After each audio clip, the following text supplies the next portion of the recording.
मेरे प्यारे देशवासियों, मन की बात में आपका स्वागत है, अभिनंदन है। इस समय पूरी दुनिया में पेरिस ओलंपिक्स छाया हुआ है। ओलंपिक्स हमारे खिलाड़ियों को विश्व पटल पर तिरंगा लहराने का मौका देता है। देश के लिए कुछ कर गुजरने का मौका देता है।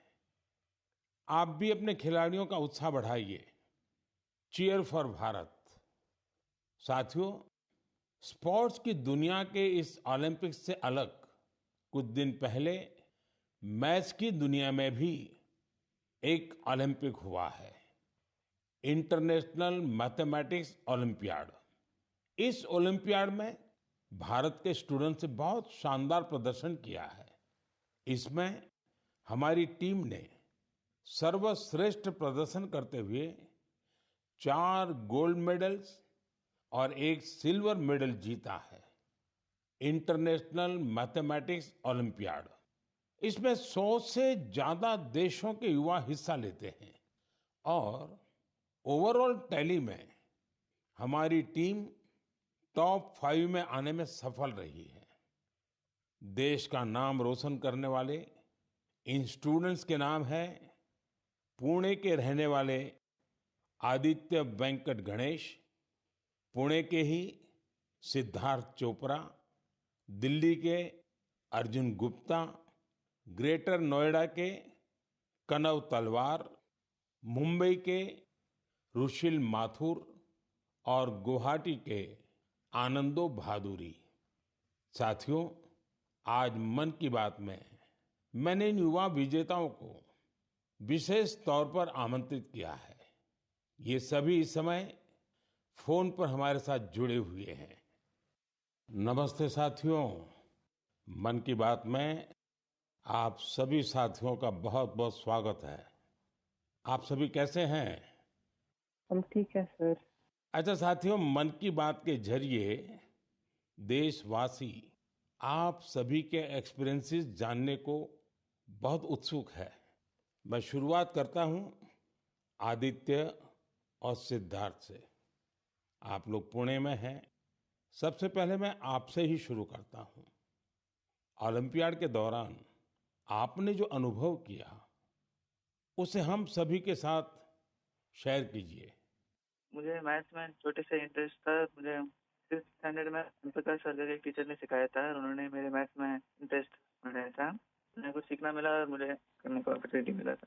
आपके साथी का क्या कहना है? मैं सिद्धार्थ हूँ, मैं पुणे से हूँ। मैं भी क्लास 12 पास किया हूँ। ये मेरा सेकंड टाइम था आईएमओ में। मुझे भी छोटे से बहुत इंटरेस्ट था मैथ्स में और आदित्य के साथ जब मैं 6th में था ओम प्रकाश सर ने हम दोनों को ट्रेन किया था और बहुत हेल्प हुआ था हमको। और अभी मैं कॉलेज के लिए सीएमआई जा रहा हूँ और मैथ्स एंड सीएस परस्यू कर रहा हूँ। अच्छा, मुझे बताया गया है कि अर्जुन इस समय गांधीनगर में है और कनव तो ग्रेटर नोएडा के ही है। अर्जुन और कनव, हमने ओलंपियाड को लेकर जो चर्चा की, लेकिन आप दोनों हमें अपनी तैयारी से जुड़ा कोई विषय और कोई विशेष अनुभव अगर बताएंगे तो हमारे श्रोताओं को अच्छा लगेगा। नमस्ते सर, जय हिंद। मैं अर्जुन बोल रहा हूँ। जय हिंद अर्जुन। मैं दिल्ली में रहता हूँ और मेरी मदर श्रीमती आशा गुप्ता फिजिक्स की प्रोफेसर हैं दिल्ली यूनिवर्सिटी में और मेरे father Shri Amit Gupta chartered accountant हैं। मैं भी बहुत गौरवान्वित महसूस कर रहा हूँ कि मैं अपने देश के प्रधानमंत्री से बात कर रहा हूँ। और सबसे पहले मैं अपनी सफलता का श्रेय अपने माता पिता को देना चाहूँगा। मुझे लगता है कि जब एक परिवार में कोई सदस्य एक ऐसे कंपटीशन की तैयारी कर रहा होता है तो केवल उस सदस्य का संघर्ष नहीं होता, पूरे परिवार का संघर्ष होता है। एसेंशियली हमारे पास जो हमारा पेपर होता है उसमें हमारे पास 3 प्रॉब्लम्स के लिए 4.5 घंटे होते हैं, तो एक प्रॉब्लम के लिए 1.5 घंटा। तो हम समझ सकते हैं कि कैसे हमारे पास एक प्रॉब्लम को सॉल्व करने के लिए कितना समय होता है। तो हमें घर पे काफी मेहनत करनी पड़ती है, हमें प्रॉब्लम्स के साथ घंटों लगाने पड़ते हैं। कभी कभार तो एक एक प्रॉब्लम के साथ 1 दिन या यहाँ तक कि 3 दिन भी लग जाते हैं। तो इसके लिए हमें ऑनलाइन प्रॉब्लम्स ढूंढनी होती हैं, हम पिछले साल की प्रॉब्लम ट्राई करते हैं और ऐसे जैसे हम धीरे धीरे मेहनत करते जाते हैं उससे हमारा एक्सपीरियंस बढ़ता है। हमारी सबसे ज़रूरी चीज़ हमारी प्रॉब्लम सॉल्विंग एबिलिटी बढ़ती है, जो ना कि हमें मैथमेटिक्स में बल्कि जीवन के हर एक क्षेत्र में मदद करती है। अच्छा, मुझे कनौत बता सकते हैं कि कोई विशेष अनुभव हो इस सारी तैयारी में, कोई खास जो हमारे नौजवान साथियों को बड़ा अच्छा लगे जान करके? मेरा नाम कनव तलवार है। मैं ग्रेटर नोएडा उत्तर प्रदेश में रहता हूँ और कक्षा 11वीं का छात्र हूँ। मैथ्स मेरा पसंदीदा सब्जेक्ट है और मुझे बचपन से मैथ्स बहुत पसंद है। बचपन में मेरे पिता मुझे पजल्स कराते थे जिससे मेरा इंटरेस्ट बढ़ता गया। मैंने ओलंपियाड की तैयारी 7th क्लास से शुरू की थी, जिसमें मेरी सिस्टर का बहुत बड़ा योगदान है और मेरे पेरेंट्स ने भी हमेशा मुझे सपोर्ट किया। ये ओलंपियाड एचपीसीएसई कंडक्ट कराता है और ये एक 5 स्टेज प्रोसेस होता है। पिछले साल मेरा टीम में नहीं हुआ था और मैं काफ़ी करीब था और ना होने पर बहुत दुखी था। तब मेरे पेरेंट्स ने मुझे सिखाया कि या हम जीतते हैं या हम सीखते हैं और सफ़र मायने रखता है, सफलता नहीं। तो मैं यही कहना चाहता हूँ कि love what you do and do what you love. सफ़र मायने रखता है, सफलता नहीं। और हमें सक्सेस मिलते रहेगा अगर हम अपने सब्जेक्ट से प्यार करें और जर्नी को एंजॉय करें। तो कान्हा, आप तो मैथमेटिक्स में भी इंटरेस्ट रखते हो और बोलते हैं ऐसे जैसे आपको साहित्य में भी रुचि है। जी सर, मैं बचपन में डिबेट्स और ओरेटिंग्स भी करता था। अच्छा, अब आइए हम आनंदों से बात करते हैं। आनंदो, आप अभी गुवाहाटी में हैं और आपका साथी रुशील आप मुंबई में हैं। मेरे आप दोनों से एक क्वेश्चन है। देखिए, मैं परीक्षा पे चर्चा तो करता ही रहता हूँ और परीक्षा पे चर्चा के अलावा अन्य कार्यक्रमों में भी मैं स्टूडेंट से संवाद करता रहता हूँ। बहुत से छात्रों को मैथ से इतना डर लगता है, नाम सुनते ही घबरा जाते हैं। आप बताइए कि मैथ से दोस्ती कैसे की जाए? सर, मैं रुशिल माथुर हूँ। जब हम छोटे होते हैं और हम पहली बार एडिशन सीखते हैं, हमें कैरी फॉरवर्ड समझाया जाता है, पर हमें कभी ये समझाया नहीं जाता कि कैरी फॉरवर्ड होता क्यों है। जब हम कंपाउंड इंटरेस्ट पढ़ते हैं, हम ये क्वेश्चन कभी नहीं पूछते कि ये कंपाउंड इंटरेस्ट का फॉर्मूला आता कहाँ से। मेरा मानना ये है कि मैथ्स एक्चुअली एक सोचने और प्रॉब्लम सॉल्विंग की एक कला है, और इसलिए मुझे ये लगता है कि अगर हम सब मैथमेटिक्स में एक नया क्वेश्चन जोड़ दें, तो ये क्वेश्चन है कि हम ये क्यों कर रहे हैं, ये ऐसे क्यों होता है। तो आई थिंक इससे मैथ्स में बहुत इंटरेस्ट बढ़ सकता है लोगों का, क्योंकि जब किसी चीज़ को हम समझ नहीं पाते, उससे हमें डर लगने लगता है। इसके अलावा मुझे ये भी लगता है कि मैथ्स, सब सोचते हैं, एक बहुत लॉजिकल सा सब्जेक्ट है, पर इसके अलावा मैथ्स में बहुत क्रिएटिविटी भी इम्पोर्टेंट होती है, क्योंकि क्रिएटिविटी से ही हम out of the box solutions सोच पाते हैं जो ओलंपियाड्स में बहुत यूजफुल होते हैं। और इसलिए मैथ ओलंपियाड्स का भी बहुत इम्पोर्टेंट रेलेवेंस है मैथ्स के इंटरेस्ट बढ़ाने के लिए। आनंदो, कुछ कहना चाहेंगे? नमस्ते पीएम जी। मैं आनंद खैरव गुवाहाटी से। मैं भी अभी 12वीं कक्षा पास किया हूँ। यहाँ के लोकल ओलंपियाड में 6th और 7th में करता था, वहाँ से ही हुई। ये मेरी दूसरी आईएमओ थी। दोनों आईएमओ बहुत अच्छे लगे। मैं रुशिल जो कहा उससे मैं सहमत हूँ, और मैं ये भी कहना चाहूँगा कि जिन्हें मैथ से डर है उन्हें धैर्य की बहुत जरूरत है। कि हमें मैथ जैसे पढ़ाया जाता है, क्या होता है, एक फार्मूला दिया जाता है, वो रटा जाता है, फिर उस फार्मूला से ही 100 सवाल ऐसे करने पड़ते हैं, लेकिन फार्मूला समझे कि नहीं वो नहीं देखा जाता। सिर्फ सवाल करते ही जाओ, फार्मूला भी रटा जाएगा, और फिर एग्जाम में अगर फार्मूला भूल गया तो क्या करेगा। इसलिए मैं कहूँगा कि फार्मूला को समझो, जो रुशिल कहा था, सिर्फ धैर्य से देखो। अगर फार्मूला ठीक से समझे तो 100 सवाल नहीं करने पड़ेंगे, 1-2 सवाल से ही हो जाएंगे, और मैथ्स को डरना भी नहीं है। आदित्य और सिद्धार्थ, आप जब शुरू में बात कर रहे थे तब ठीक से बात हो नहीं पाई।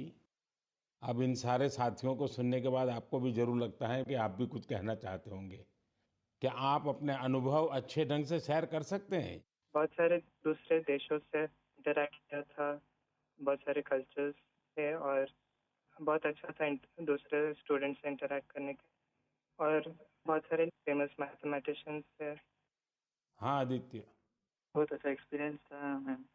उधर हमें उन्होंने बर्थ सिटी को घुमा के दिखाया था। उधर बहुत अच्छे अच्छे व्यूज दिखे थे और पार्क्स लेके गए थे, और हमें ऑक्सफोर्ड यूनिवर्सिटी को भी लेके गए थे, तो वो भी बहुत अच्छे अनुभव था।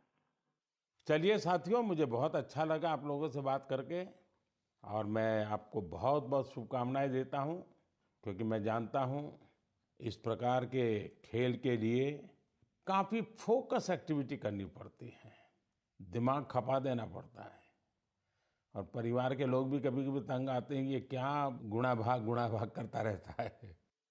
लेकिन मेरी तरफ से आपको बहुत बहुत शुभकामनाएं हैं। आपने देश का मान बढ़ाया है, नाम बढ़ाया है। धन्यवाद दोस्तों। Thank you sir. धन्यवाद। Thank you. Thank you sir. जय हिंद। धन्यवाद सर। जय हिंद, जय हिंद।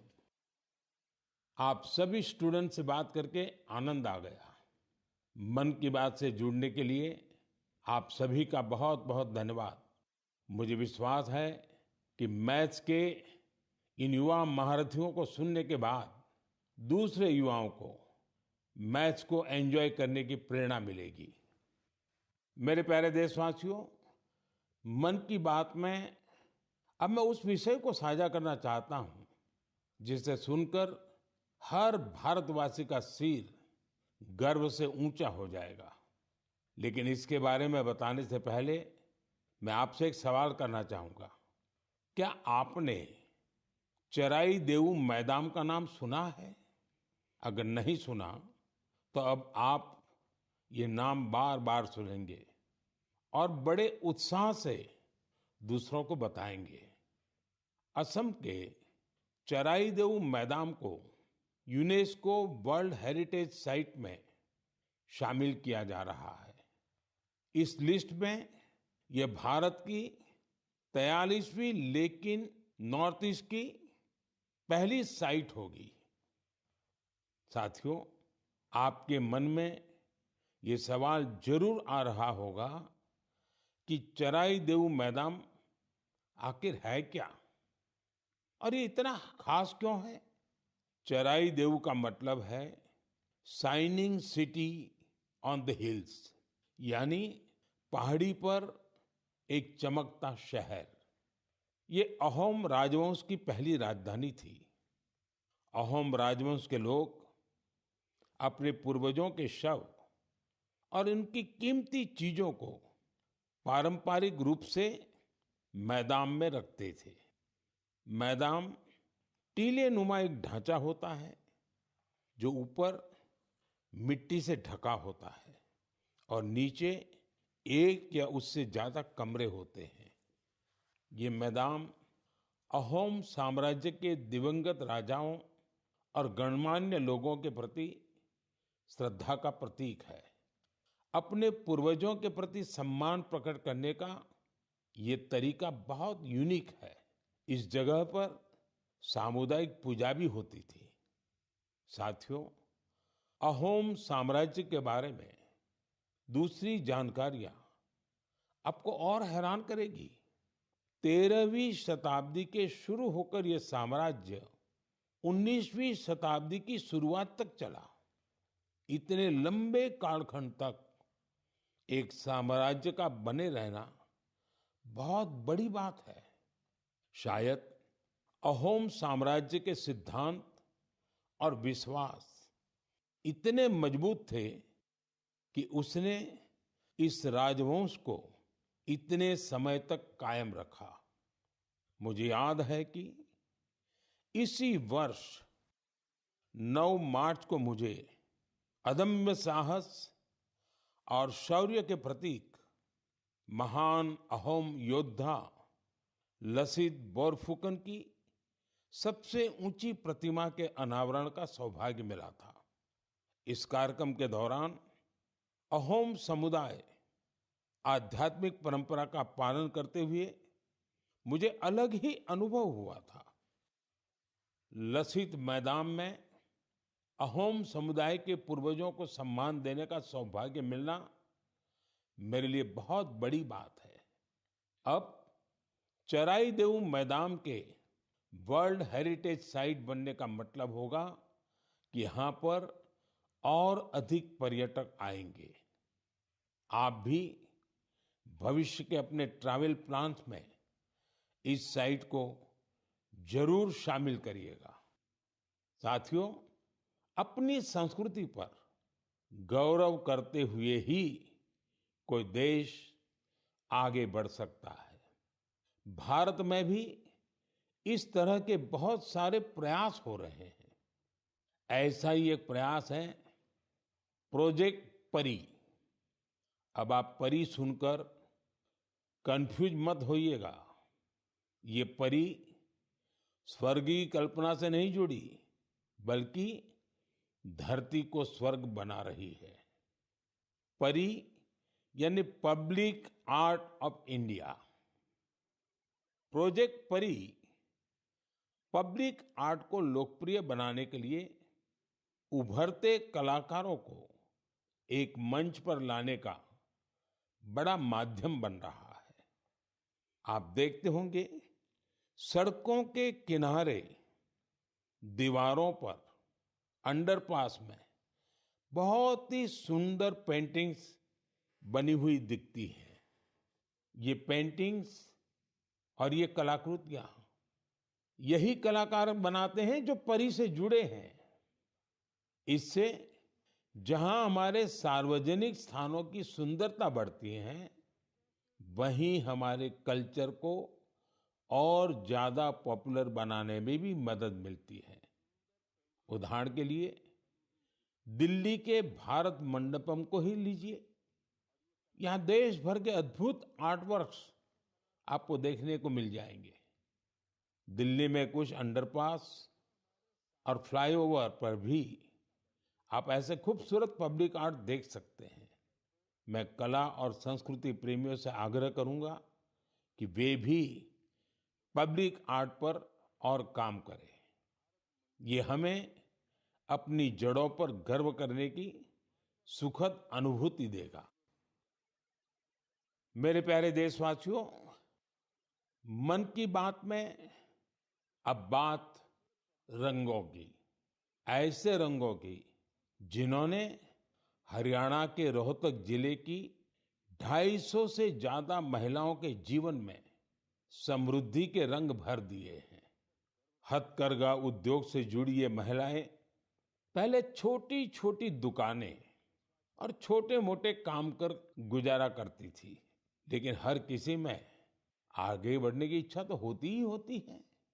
इसलिए इन्होंने उन्नति सेल्फ हेल्प ग्रुप से जुड़ने का फैसला किया और इस ग्रुप से जुड़कर उन्होंने ब्लॉक प्रिंटिंग और रंगाई में ट्रेनिंग हासिल की। कपड़ों पर रंगों का जादू बिखेरने वाली ये महिलाएं आज लाखों रुपए कमा रही है। इनके बनाए बेड कवर, साड़ियां और दुपट्टों की बाजार में भारी मांग है।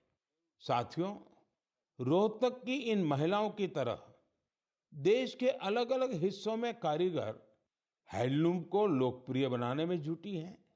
चाहे ओडिशा की संबलपुरी साड़ी हो, चाहे एमपी की माहेश्वरी साड़ी हो, महाराष्ट्र की पैठणी या विदर्भ के हैंड ब्लॉक प्रिंट्स हो, चाहे हिमाचल के भुट्टिकों के शॉल और ऊनी कपड़े हो, या फिर जम्मू कश्मीर के कनी शॉल हो, देश के कोने कोने में हैंडलूम कारीगरों का काम छाया हुआ है। और आप ये तो जानते ही होंगे, कुछ ही दिन बाद 7 अगस्त को हम नेशनल हैंडलूम डे मनाएंगे। आजकल जिस तरह हैंडलूम उत्पादों ने लोगों के दिलों में अपनी जगह बनाई है, वो वाकई बहुत सफल है, जबरदस्त है। अब तो कई निजी कंपनियां भी एआई के माध्यम से हैंडलूम उत्पाद और सस्टेनेबल फैशन को बढ़ावा दे रही है। Kosha AI, handloom India, D junk, Nova tags, Brahmaputra fables, ऐसे कितने ही स्टार्टअप्स भी हैंडलूम उत्पादों को लोकप्रिय बनाने में जुटे हैं। मुझे ये देखकर भी अच्छा लगा कि बहुत से लोग अपने यहाँ के ऐसे लोकल प्रोडक्ट्स को पॉपुलर बनाने में जुटे हैं। आप भी अपने लोकल प्रोडक्ट्स को #myproductmypride के नाम से सोशल मीडिया पर अपलोड करें। आपका ये छोटा सा प्रयास अनेकों लोगों की जिंदगी बदल देगा। साथियों, हैंडलूम के साथ साथ मैं खादी की बात भी करना चाहूंगा। आप में से ऐसे कई लोग होंगे जो पहले कभी खादी के उत्पादों का उपयोग नहीं करते थे, लेकिन आज बड़े गर्व से खादी पहनते हैं। मुझे ये बताते हुए भी आनंद आ रहा है खादी ग्रामोद्योग का कारोबार पहली बार 1.5 लाख करोड़ रुपए के पार पहुंच गया है। सोचिए, 1.5 लाख करोड़ रुपए। और जानते हैं खादी की बिक्री कितनी बढ़ी है? 400%। खादी की, हैंडलूम की ये बढ़ती हुई बिक्री बड़ी संख्या में रोजगार के नए अवसर भी बना रही है। इस इंडस्ट्री से सबसे ज्यादा महिलाएं जुड़ी हैं, तो सबसे ज्यादा फायदा भी उन्हीं को हो रहा है। मेरा तो आपसे फिर एक आग्रह है, आपके पास भांति भांति के वस्त्र होंगे और आपने अब तक खादी के वस्त्र नहीं खरीदे, तो इस साल से शुरू कर लें। अगस्त का महीना आ ही गया है। ये आजादी मिलने का महीना है, क्रांति का महीना है। इससे बढ़िया अवसर और क्या होगा खादी खरीदने के लिए। मेरे प्यारे देशवासियों, मन की बात में मैंने अक्सर आपसे ड्रग्स की चुनौती की चर्चा की है। हर परिवार की ये चिंता होती है कि कहीं उनका बच्चा ड्रग्स की चपेट में ना आ जाए। अब ऐसे लोगों की मदद के लिए सरकार ने एक विशेष केंद्र खोला है, जिसका नाम है मानस। ड्रग्स के खिलाफ लड़ाई में ये बहुत बड़ा कदम है। कुछ दिन पहले ही मानस की हेल्पलाइन और पोर्टल को लॉन्च किया गया है। सरकार ने एक टोल फ्री नंबर 1933 जारी किया है।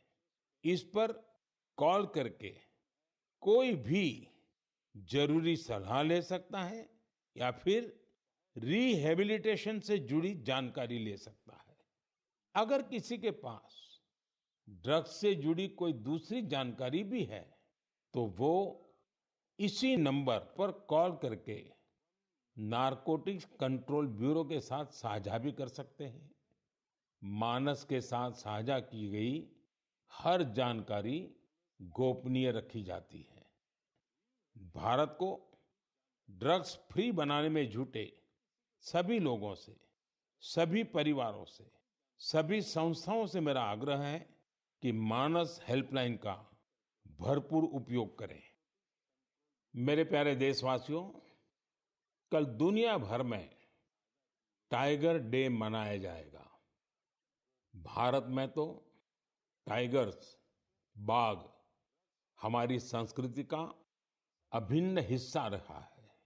हम सब बाघों से जुड़े किस्से कहानियां सुनते हुए ही बड़े हुए हैं। जंगल के आसपास के गांव में तो हर किसी को पता होता है कि बाघ के साथ तालमेल बिठाकर कैसे रहना है।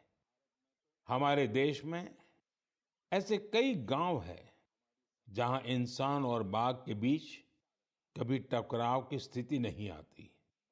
लेकिन जहां ऐसी स्थिति आती है, वहां भी बाघों के संरक्षण के लिए अभूतपूर्व प्रयास हो रहे हैं। जन भागीदारी का ऐसा ही एक प्रयास है कुल्हाड़ी बंद पंचायत। राजस्थान के रणथंभौर से शुरू हुआ कुल्हाड़ी बंद पंचायत अभियान बहुत दिलचस्प है। स्थानीय समुदायों ने स्वयं इस बात की शपथ ली है कि जंगल में कुल्हाड़ी के साथ नहीं जाएंगे और पेड़ नहीं काटेंगे। इस एक फैसले से यहाँ के जंगल एक बार फिर से हरे भरे हो रहे हैं और बाघों के लिए बेहतर वातावरण तैयार हो रहा है। साथियों, महाराष्ट्र का ताडोबा अंधारी टाइगर रिजर्व बाघों के प्रमुख बसेरों में से एक है। यहाँ के स्थानीय समुदायों, विशेषकर गोंड और माना जनजाति के हमारे भाई बहनों ने इको टूरिज्म की ओर तेजी से कदम बढ़ाए हैं। उन्होंने जंगल पर अपनी निर्भरता को कम किया है ताकि यहाँ बाघों की गतिविधियां बढ़ सकें। आपको आंध्र प्रदेश में नल्ला मलाई की पहाड़ियों पर रहने वाले चेंचू जनजाति के प्रयास भी हैरान कर देंगे। उन्होंने टाइगर ट्रैकर्स के तौर पर जंगल में वन्य जीवों के मूवमेंट की हर जानकारी जमा की। इसके साथ ही वे इस क्षेत्र में अवैध गतिविधियों की निगरानी भी करते रहे हैं। इसी तरह उत्तर प्रदेश के पीलीभीत में चल रहा बाघ मित्र कार्यक्रम भी बहुत चर्चा में है। इसके तहत स्थानीय लोगों को बाघ मित्र के रूप में काम करने की ट्रेनिंग दी जाती है। ये बाघ मित्र इस बात का पूरा ध्यान रखते हैं कि बाघों और इंसानों के बीच टकराव की स्थिति न बने। देश के अलग-अलग हिस्सों में इस तरह के कई प्रयास जारी हैं। मैंने यहाँ कुछ ही प्रयासों की चर्चा की है, लेकिन मुझे खुशी है कि जन भागीदारी बाघों के संरक्षण में बहुत काम आ रही है। ऐसे प्रयासों की वजह से ही भारत में बाघों की आबादी हर साल बढ़ रही है। आपको ये जानकर खुशी और गर्व का अनुभव होगा कि दुनिया भर में जितने बाघ हैं, उनमें से 70% बाघ हमारे देश में हैं। सोचिए, 70% बाघ। तभी तो हमारे देश के अलग-अलग हिस्सों में कई टाइगर सेंचुरी है। साथियों, बाघ बढ़ने के साथ-साथ हमारे देश में वन क्षेत्र भी तेजी से बढ़ रहा है। इसमें भी सामुदायिक प्रयासों से बड़ी सफलता मिल रही है। पिछले मन की बात कार्यक्रम में आपसे एक पेड़ मां के नाम कार्यक्रम की चर्चा की थी। मुझे खुशी है कि देश के अलग-अलग हिस्सों में बड़ी संख्या में लोग इस अभियान से जुड़ रहे हैं। अभी कुछ दिन पहले स्वच्छता के लिए प्रसिद्ध इंदौर में एक शानदार कार्यक्रम हुआ। यहाँ एक पेड़ मां के नाम कार्यक्रम के दौरान एक ही दिन में 2 लाख से ज्यादा पौधे लगाए गए। अपनी मां के नाम पर पेड़ लगाने के इस अभियान से आप भी जरूर जुड़ें और सेल्फी लेकर सोशल मीडिया पर भी पोस्ट करें। इस अभियान से जुड़कर आपको अपनी मां और धरती मां दोनों के लिए कुछ स्पेशल कर पाने का एहसास होगा।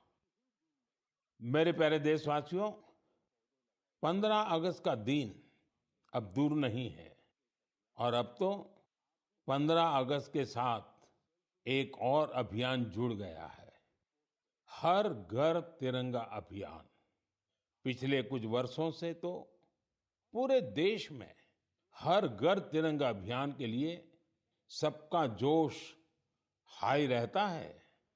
गरीब हो, अमीर हो, छोटा घर हो, बड़ा घर हो, हर कोई तिरंगा लहराकर गर्व का अनुभव करता है। तिरंगे के साथ सेल्फी लेकर सोशल मीडिया पर पोस्ट करने का क्रेज भी दिखता है। आपने गौर किया होगा, जब कॉलोनी या सोसाइटी के एक-एक घर पर तिरंगा लहराता है, तो देखते ही देखते दूसरे घरों पर भी तिरंगा दिखने लगता है। यानी हर घर तिरंगा अभियान तिरंगे की शान में एक यूनिक फेस्टिवल बन चुका है। इसे लेकर अब तो तरह-तरह के इनोवेशन भी होने लगे हैं। 15 अगस्त आते-आते घर में, दफ्तर में, कार में तिरंगा लगाने के लिए तरह-तरह के प्रोडक्ट दिखने लगते हैं। कुछ लोग तो तिरंगा अपने दोस्तों, पड़ोसियों को बांटते भी हैं। तिरंगे को लेकर ये उल्लास, ये उमंग हमें एक दूसरे से जोड़ती है। साथियों, पहले की तरह इस साल भी आप हर घर तिरंगा.com पर तिरंगे के साथ अपनी सेल्फी जरूर अपलोड करेंगे। और मैं आपको एक और बात याद दिलाना चाहता हूँ। हर साल 15 अगस्त से पहले आप मुझे अपने ढेर सारे सुझाव भेजते हैं। आप इस साल भी मुझे अपने सुझाव जरूर भेजिए। आप माईगोव या नमो ऐप पर भी अपने सुझाव भेज सकते हैं। मैं ज्यादा से ज्यादा सुझावों को 15 अगस्त के संबोधन में कवर करने की कोशिश करूंगा। मेरे प्यारे देशवासियों, मन की बात के इस एपिसोड में आपसे जुड़कर बहुत अच्छा लगा। अगली बार फिर मिलेंगे देश की नई उपलब्धियों के साथ, जन भागीदारी के नए प्रयासों के साथ। आप मन की बात के लिए अपने सुझाव जरूर भेजते रहें। आने वाले समय में अनेक पर्व भी आ रहे हैं। आपको सभी पर्वों की ढेर सारी शुभकामनाएं। आप अपने परिवार के साथ मिलकर त्योहारों का आनंद उठाएं। देश के लिए कुछ न कुछ नया करने की ऊर्जा निरंतर बनाए रखें। बहुत बहुत धन्यवाद। नमस्कार।